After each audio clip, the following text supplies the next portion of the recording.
Hai semuanya, apa kabar? Semoga kita semua selalu sehat, apalagi di masa pandemi seperti ini.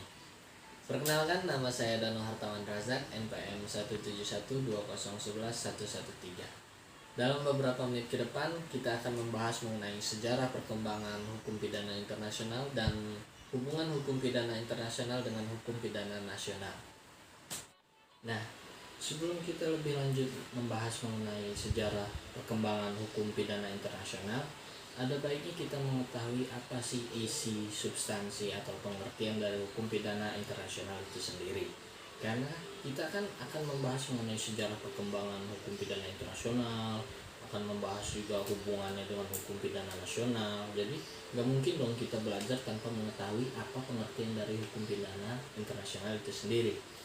Jadi, hukum pidana internasional itu adalah sekumpulan asas-asas atau kaidah-kaidah hukum yang mengatur tentang kejahatan internasional yang dilakukan oleh subjek-subjek hukumnya untuk tujuan tertentu.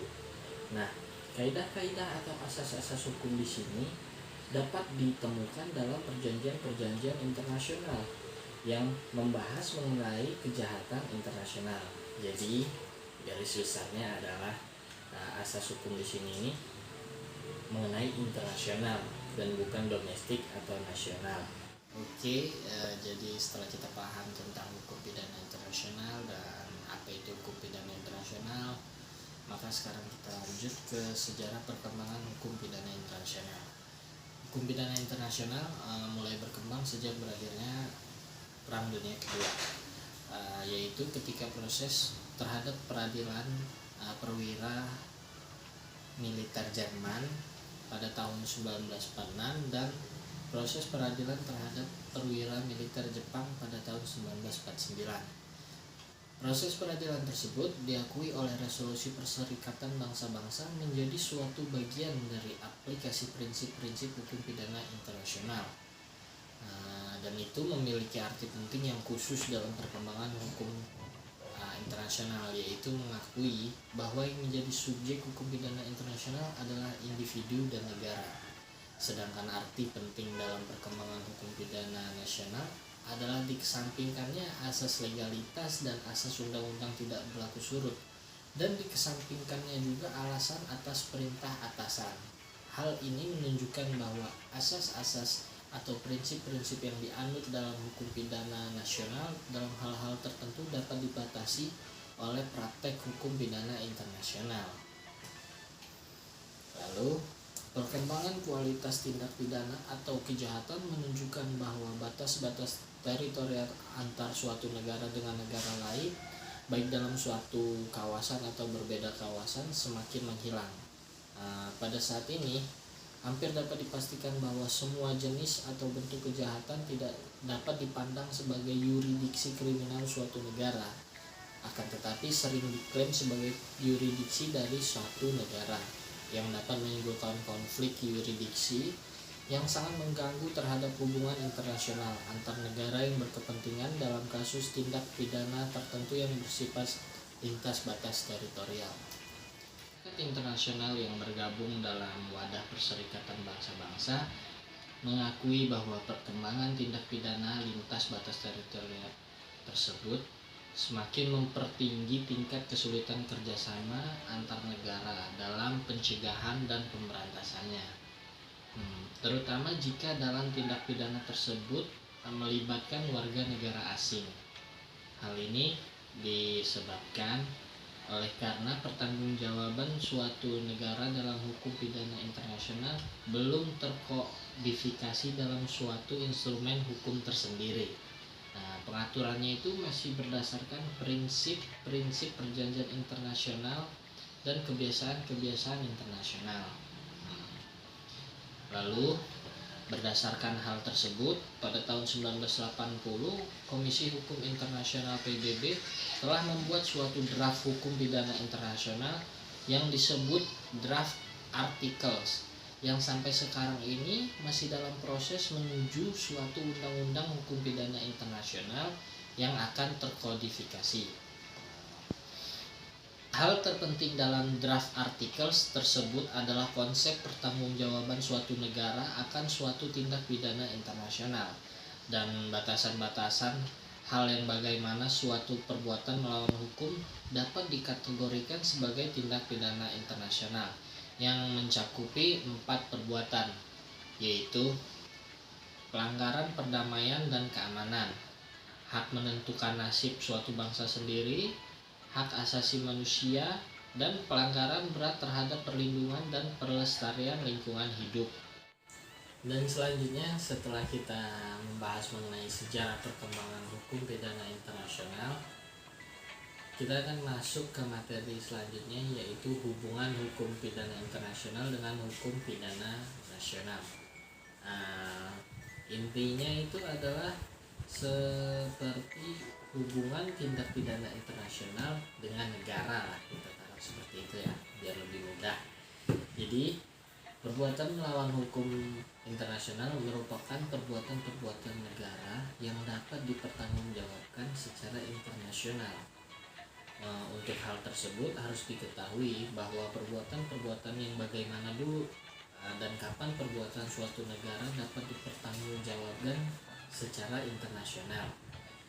Untuk mengetahui perbuatan negara yang dikategorikan sebagai perbuatan melawan hukum internasional, harus diketahui unsur-unsur melawan hukum internasional. Nah, jadi unsur-unsur melawan hukum internasional itu adalah setiap perbuatan negara yang melanggar kewajiban internasional dan merugikan negara lain, baik secara langsung maupun tidak langsung, dengan suatu tindakan atau tanpa tindakan. Perbuatan melawan hukum internasional yang diatur dalam pasal 3 draft artikel dapat terjadi apabila memenuhi 2 unsur, yaitu yang pertama, adanya suatu tindakan atau berdiam diri yang berdasarkan hukum internasional dapat dikaitkan dengan negara. Yang kedua, tindakan dan berdiam diri tersebut merupakan pelanggaran terhadap kewajiban internasional suatu negara. Nah, perbuatan negara baik aktif maupun pasif menjadi suatu perbuatan melawan hukum internasional apabila perbuatan tersebut melanggar kewajiban hukum internasional yang ditetapkan berdasarkan kaidah hukum internasional, baik yang terbentuk melalui perjanjian internasional, kebiasaan-kebiasaan internasional, maupun putusan pengadilan internasional. Perbuatan melawan hukum adalah segala perbuatan yang telah melanggar hukum dan kewajiban internasional, atau segala perbuatan yang dengan jelas dan tegas dilarang oleh hukum internasional. Perbuatan ini dibagi menjadi 2, yaitu ex delicto dan sin delicto. Ex delicto adalah perbuatan melawan hukum dan kewajiban internasional atau segala perbuatan yang melanggar hukum internasional. Sedangkan sin delicto adalah perbuatan negara yang sebenarnya adalah suatu perbuatan yang sah dan benar, akan tetapi menjadi suatu perbuatan melawan hukum internasional karena dari perbuatan tersebut mengakibatkan kerugian terhadap negara lain. Lalu, hukum pidana internasional itu sendiri mempunyai pengaruh terhadap hukum pidana nasional. Mengapa? Mari kita bahas lebih lanjut. Jadi, sejatinya hukum pidana internasional itu bukan merupakan bagian dari hukum pidana nasional. Namun, dalam praktiknya, hukum pidana internasional itu menjadi salah satu sumber hukum dalam pembuatan hukum pidana nasional, seperti konvensi internasional yang merupakan salah satu bentuk hukum pidana internasional yang secara keseluruhannya itu akan mempengaruhi nilai hukum, asas hukum, dan norma hukum pidana nasional.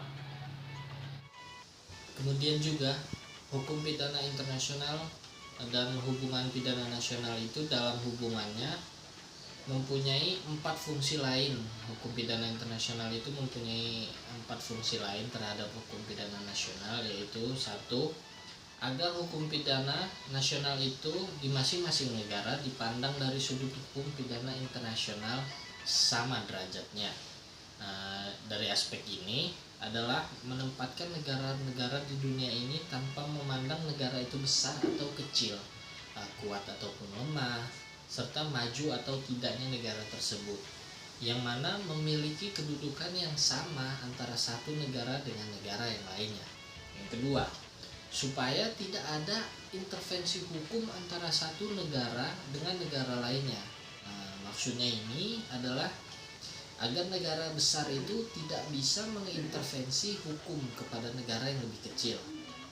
Inti dari fungsi hukum pidana internasional merupakan penjabaran dari asas non-intervensi, yang artinya suatu negara tidak boleh mencampuri masalah dalam negeri negara lain kecuali negara itu menyetujuinya dengan tegas. Yang ketiga, hukum pidana internasional itu juga memiliki fungsi sebagai jembatan atau jalan keluar bagi negara-negara yang sedang berkonflik untuk menjadikan mahkamah internasional sebagai jalan keluarnya. Dan yang terakhir, yang keempat, yaitu hukum pidana internasional juga berfungsi untuk dijadikan pijakan agar penegakan hak asasi manusia internasional menjadi lebih baik. Sekian video micro teaching dari saya dan Hartawan Razak. Semoga video saya dapat membantu kawan-kawan sekalian dan juga sekaligus menambah wawasan dari kawan-kawan semua. Lebih dan kurangnya saya mohon maaf. Saya akhiri. Wassalamualaikum warahmatullahi wabarakatuh.